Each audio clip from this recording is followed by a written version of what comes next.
Chapter 10 of World War II Air War: The Men and the Machines. Alright. Chapter 10. Hitler unleashed the V-1, the first generation of the cruise missile, against London in 1944. The British responded with high-powered interceptor, including the first Allied jet. Hey, they got one. They got one, a BBC broadcast. The house in London, West End.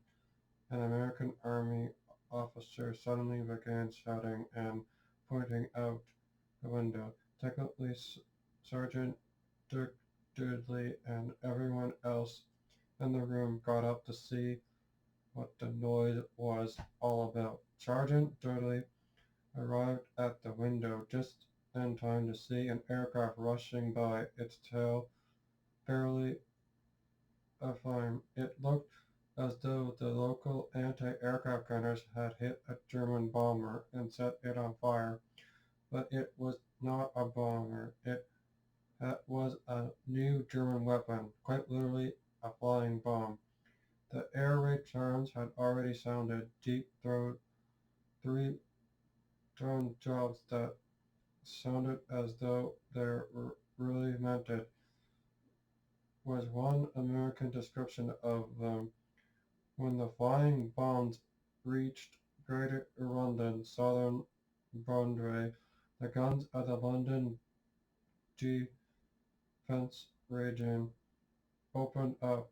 Any who missed the sirens were jolted awake by the roaring bark of the guns, which rattled windows and frightened children. Anyone who opened his blackout curtains could watch the searchlights trying to pinpoint the intruders. Two little airplanes with flaming tails through a steady drizzle. What observers sight of a very odd aircraft, a pilotless jet-propelled aerial torpedo that would bear many names. Eventually it was simply FG, FZG-76, Flight Cruiser Anti-Aircraft Target Device 76. The anti-aircraft design was raised to through Allied supplies off the track. In Britain it was known as the Doodleberg Buzz Bomb and Farting Fury, along with a number of other comic names. The virtual company that designed it as the FI-103. The Nazi propaganda misery called the pilotless aircraft verbal turbo retaliation weapon 1 or V-1, but the name almost unified by Britons and Americans alike was Buzz Bomb. V-1 flying bomb resembled a small aircraft with a Stewart pipe mounted on its tail and no cockpit. Its overall length was just over 25 feet, with a wingspan of 17.5 feet. Standard 80 octane gasoline kept its jet engine running, with housed in the stereotype assembly. This was the same fuel used by trucks. The flying bomb was easy and cheap, $500 to build, and carried a 1,870-pound warhead. But while the flying bomb may have been cheap and simple, it was not very accurate. It could not hit small targets or even moderate-sized villagers. It was accurate enough to hit a target the size of Greater London, however, and that was all that was expected. A way to hit back at the Allies without risking the depleted resources of the Luftwaffe bomber fleet. During the early months of 1943, extensive tests were carried out it wasn't the FZG-76. Only 9 months had passed between the beginning of work on the project in 1942 and the first successful launch, which took place on Christmas Eve. Although the flying bomb still had its share of teething problems, one question involving the proper type of launching site for the flying bombs. Some favored large concrete implants over fertile small possible sites.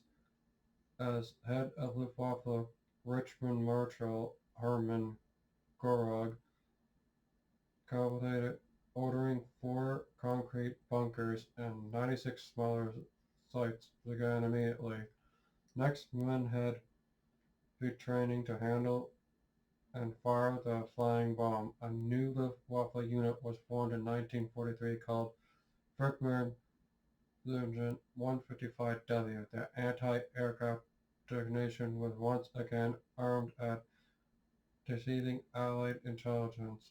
The new unit was placed under the command of Luftwaffe Colonel Max Virchow, who had been in charge of all the experimental flying bomb launches. Virchow was assigned to get his men ready for firing the bomb under actual combat conditions, and he took his orders to heart. His firemen began using days of the unit creation from the western side of Peenemünde on Usedom Island and the Baltic Sea.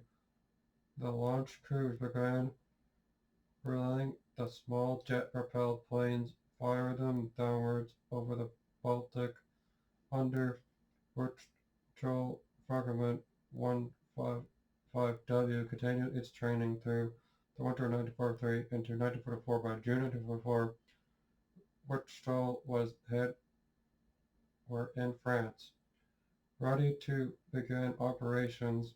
A few others concerned with the flying bomb project were as elected as Virtual. One of the main problems was that the production of flying bombs themselves, because of the many defects that plagued the bomb, it did not go into production until March 1944. Engineers at the Volkswagen plant at Freiburg near Hamburg did their best to work out the problems, but with pilotless planes kept crashing immediately after launching. Full production did not begin until April 1944 when 1,000 flying bombs rolled off the Volkswagen assembly line. Wichita had been ordered to begin launching the pilotless bombs against England by June, but his unit had no equipment, no launching rails, and no supplies. It had been decided that lightweight launching ramps called modified sites would be placed of larger ramps that had proved too vulnerable to Allied bombardment attacks. Supplies and the virtual operations did not arrive until June 12, 1944, only a few hours before he was to begin launching V-1s against southern England. Only 10 ramps were ready for launching. 55 were supposed to have been prepared, but not enough spare parts and equipment had been sent for all of them. By 3:30 a.m. on June 13th, the 10 firing ramps were ready. The Luftwaffe High Command decided to go ahead, despite the fact so few ramps were operational. Months of practice made the pre-launch procedures a set for the crews. First, the flying bomb fuel rack was checked to make certain that it had been topped off while the wooden wings were attached. These had been folded over the fuselage to make strong and moving the aircraft easier. as crucial to make strong moving at assembly. The plane was aligned precisely where its firing ramp was, pointed directly at London, and its gyrophone pass was set at 0 to ensure it flew the straight course on which it had been aimed. The flying bomb, now ready for launch, was moved onto its firing ramp. After it's loaded into its catapult, along on the short side fuselage was attached the catapult firing position. When the piston was released, it accompanied the V-1 off the launch rails, and in the same way that a jet plane is catapulted off the flight deck of an aircraft carrier, which the stable wing flying bomb positioned for takeoff. The launch crew took cover inside the control bunker, a heavily armored trailer that housed the catapult firing controls, or jumped into a nearby silt trench. The firing officer gave an order, and a technician pulled a lever, and the flying bomb first jet engine came to life with a throbbing, ear-numbing roar. The simple jet engine was the flying bomb's most unique feature. Housed over the fuselage above the tail, the jet is usually described as looking like either a stovepipe or a giant blowtorch. At the front end of the engine housing was a set of intake flaps that resembled a venting belt. The flaps opened, allowing the engine cycle air to be drawn into the combined chamber, where it was mixed with 80 octane fuel. And the second stage of the climbing cycle, the flaps closed. The fuel-oxygen mixture was ignited with the thunderous flash. A burst of hot exhaust shot outwards from the rear of the engine to provide forward thrust. Immediately forward the exchange exhaust, the intake flaps open again, allowing air into the cooling chamber, and repeating the cycle. This simply jet engine could complete up to 500 combustion cycles every minute, giving the flying bomb a maximum speed of about 400 miles per hour. The engine pushing combustion gases also gave the flying bomb its distinctive dove dove dove sound in flight. Also gave the flying bomb its in-flight sound that Londoners would soon come to recognize. After listening for a moment to ensure that the engine was firing properly, the officer gave the order to launch. A second later was pulled, resetting the catapult position. The flying bomb launched forward, and along the length of the steel rail it jumped under into night sky. During the next hour, between about 3:30 and 4 a.m., 9 more of the bombs bolted from the catapult. The launch crews waited as a small aircraft lifted from the ramps. Prevalent flash of firing bombs crashed just after takeoff, with explosion loud enough to hurt the eardrums of the catapult crews. Two of the successful launched flying bombs crashed into English Channel. The other few reached England into land in Kent, one in Surrey, and one crashed in London, the intent target of all of them. The London bomb came down in Petrol Green, East London, about 3 miles away from its Tower Bridge target point. The explosion killed 3 people and knocked out a railway bridge. Although one four flying bombs reached England during this first launch. Hundreds more would be launched during the next several weeks. As essential and not very accurate mechanism set the flying bomb diving into its target upon arrival. Each bomb had a small propeller-like antimatter device on its nose that was connected to the bomb autopilot. As the flying bomb flew through the air, its forward motion turned the propeller like a pinwheel in the wind. After a precise number of revolutions, the propeller tripled the device control, pointing the bomb earthward at a steep angle. The mechanism was set by the catapult crew before launching the silent of how many revolutions were needed to trip the bomb control, which eased upon calculation of the flying bomb speed, the distance to the target. At any number of factors, it could undo this system. Handwards or tailwards could alter the machine's ground speed, running carefully worked out calculations that were usually a lot more accurate than the mechanism itself.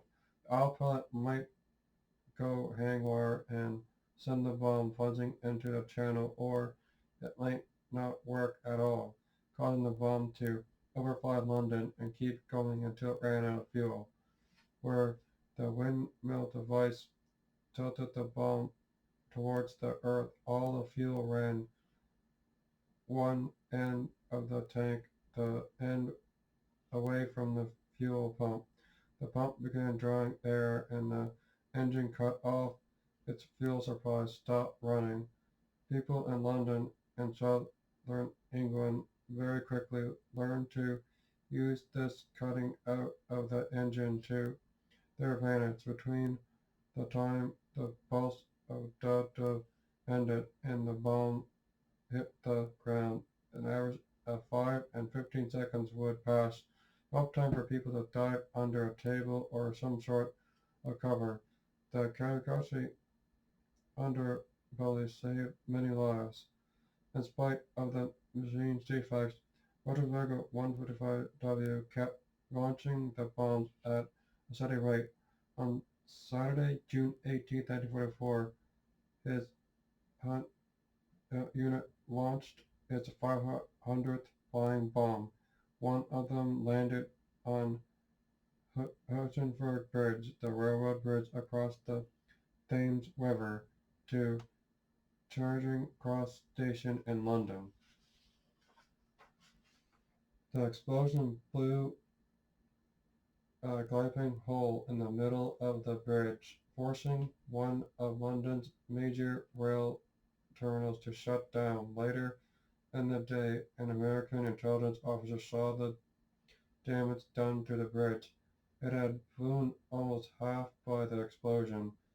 He also noted that several large buildings on the Thames and the Black Market had all the windows facing the river blown out. Each flying bomb had an efficient system of centrifuges and pressure switches that detonated the warhead on first contact. Before the machine could bury its nose and warhead in the earth, the 1,900 pounds of high explosives went off on the surface of a railroad. The blast cut down everything within reach.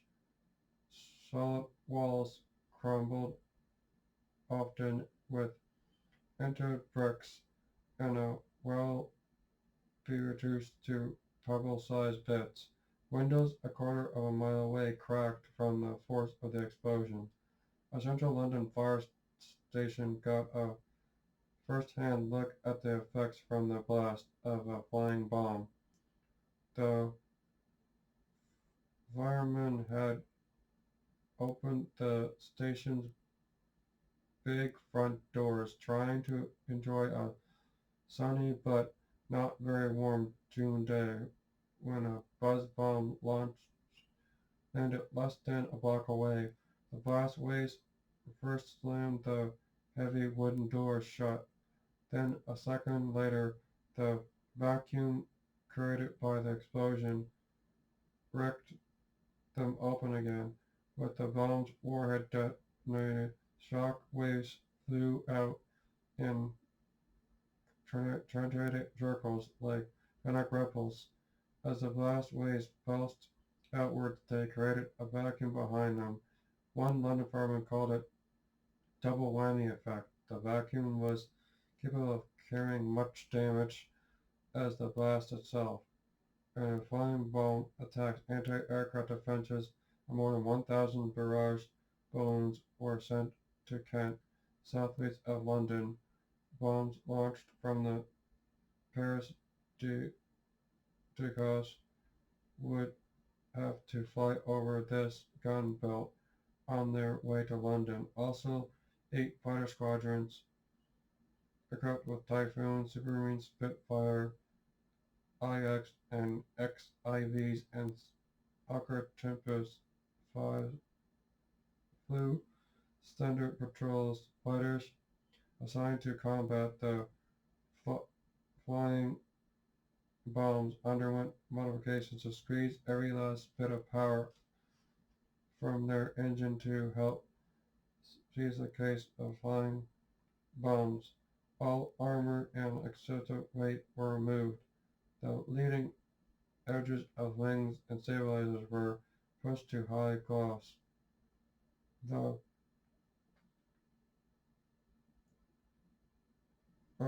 scouting the flying bomb expert finally, because the buzz bombs were traveling 400 miles per hour, the Russian engine fighters needed all speed they could master. Pilots of the modified Spitfires and Tempests could not close with the flying bombs more easily. Some could even fly right alongside the bombs, close enough to read the German writing on the fuselage. A few enterprising pilots discovered that they could side wing under the wingtip of a flying bell ramp and lift it, tilting the flying bombs out of control. That quickly became a standard method of destroying the bombs. Tipping the drill bugs nearly always worked. The flying bombs had a very delicate gyro mechanism. Any sudden violent movement, such as wing lifting, could cause it to malfunction. With the gyroscope out of order, the machine would spiral to earthward and crash from the air. The concrete shot of the crashed bomb said to look like a single ripple on a lake. But this remover was not without its risk. The flying bomb was made of rolled sheet steel, while the RAF fighters had a skin of light aluminum alloy. Many a Spitfire and Tempest hobbled backwards to base with one of its highly polished wings bent and twisted out of shape from the wing wrestling. Bringing down a buzz bomb with gunfire also presented limits for pilots. The most frequent method of attack was definitely a short approach from the side and open fire with the bomb across the pilot line of sight. It's like firing a large flame with wings sprouted out of the pilot of Tempest V, saying your cannon scores hit, and suddenly there's a big red flash. The top durable ace was Squadron Leader Joe Berry, who flew Tempest V's with the Flying Interceptor Unit and number 501 Squadron. The score was 59.5 V-1s, including a one night record of 7 on July 23rd during a low-level chase for days.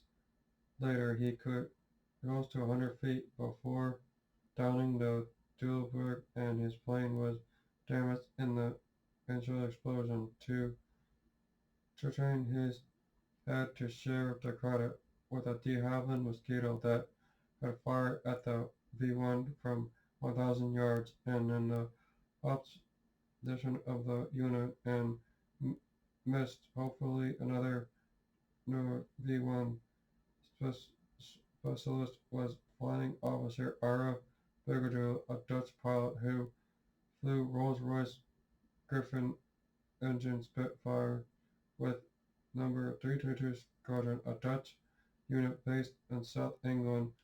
Bergedal was credited with 21 V-1s, while squadron mate followed Lieutenant J. L. Pershman, and for 22nd Number 612 Squadron could combat the pilotless planes.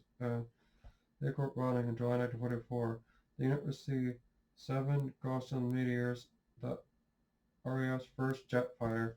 The Meteor had a maximum speed in excess of 400 miles per hour and could easily overtake the missiles, but the Meteor suffered from contact gun trouble. Its 20-meter cannons had a habit of jamming. Despite the Becky cannons, however, the Meteors accounted for 13 volume bombs. While the guns failed, pilots could always rely upon the tipping techniques. Meteor pilot J.D. Dan had a problem with his Meteor cannons on August 4th. He attacked a flying bomb, but his guns jammed. Andrea Dan maneuvered his aircraft alongside a bomb, slid a wing tip under the missile, and executed a sharp bank using the tipping remover. The V-1 dial mechanism was thrown out of bounds and the flying bomb crashed. This was the first combat victory for an Allied jet fighter. When a flying bomb was disabled by gunfire, it behaved in the same way as conventional airplane. It went out of control, sometimes trailing smoke, and smashed into the earth. But the V-1s preceded some problems that fighter pilots had not encountered before. One of the main problems was that the steel shaken and defective 303 caliber machine gun bullets. The armor plate cannon fire was most efficient against the V-1s. A shell from a 20mm cannon would blow a hole right through the steel undercover caliber machine gun. The firing button and the cannon shell hit the fine bomb 2,000-pound warhead. The result could be devastating, but the attacker, when a buzz bomb exploded in mid-air, great chunks of metal sprayed in all directions. The result could be the same as having a huge anti-aircraft shell explode nearby, the same as having target sharp holes and pass it away. Controlling surfaces were the graduate of Cobos overheard the pilot who attacked a flying bomb. At least 5 aircraft were destroyed by mid-air flying bomb explosions. One such aircraft, a Spitfire, was flown by a Free French pilot, Jean-Marie Motor, who attacked a flying bomb at point-blank range near the south coast. The bomb, ton of trillium, exploded, busting the Spitfire apart and killing Motor instantly. The flying bomb offered against London and southern England controlled through the summer 1944. In late summer, the launch sites on the Normandy coast were captured by the Allied armies as they moved inland from D-Day beaches. By the first week of September, the flying bomb attacks had all but ended. More than 2,000 of them had hit London, with many others coming down on the surrounding suburbs. But in mid-September, the bombs began to be fired at England by a new method. Launched in mid-air from a two-engine Heinkel HE-111 bombers, the V-1 sat under the Heinkel's port ring. Inboard of the engine, the Heinkels supported approached England at low altitude to avoid radar detection.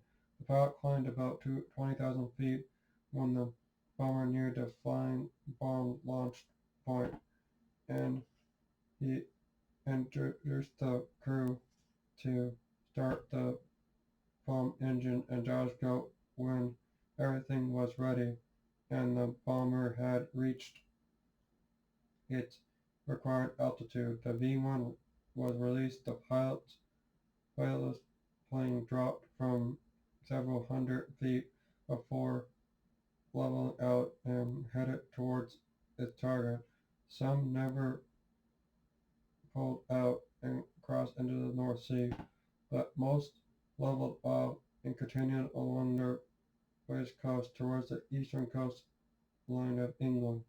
Only one or two of those launched bombs hit London every day. Some shots were aimed at the port of Southampton, a port from putting an additional strain on Britain's defences as well as already troubled British nerves. The new attack had little effect. There was flying bombs were launched at London on March 29, 1945, only 6 weeks before Germany surrendered. By later standards, the FZG-76 seemed primitive. It was designed by engineers at Garfield Fisher Wake under pressure by the Luftwaffe and was ported in such haste that it suffered from major flaws. The wireless aircraft looks especially primitive when compared with its present-day descendants, the Tomahawk cruise missile. In addition to an efficient fuel and progression system, the Tomahawk also has a computerized guidance system. Its computerized autopilot can actually read a built-in map and follow the map right to its target. The FZG-76 was simply pointed in the direction of its target, while the lack and struck survive within miles of it. Although the FZG-76 flying bomb was not the miracle weapon that the Nazi propaganda machine initially promised, others of course outweighed its during the flying bomb assault from mid-June to early September 1944. 2,410 pilots' aircraft hit London. Rail and transportation networks were seriously disrupted, and war production fell off dramatically. Internet lost factory production. The total $150 million, about 6,000 Londoners were killed in V-1 attacks, with another 40,000 wounded or injured. German casualties were 185. The flying bomb was an experiment of war. It was not secreted, but it did the same job as the Tomahawk cruise missile. It portrayed enemy defenses without endangering a human pilot. In its shortcomings, it had an impact on the Allied war effort. That's the ending of chapter 10. I'll read chapter 11 tomorrow. This includes day 10 of 11 Days of Remembrance. Say thank you to the veterans who fought so I could be free, so I could read this book. And the V-1 was the very first cruise missile, and the V-2 was the first ballistic missile. And now there's cruise missiles, and every country now uses it for defenses, which was others from World War II. And I am glad that the Allies won World War II, because if Germany won, the world will not be a good place right now. And there would be no democracy, there would just be dictatorship. That would be the only government in the world, probably. And I will read chapter 11 tomorrow. And thank you to the veterans who fought for me so I could make these videos.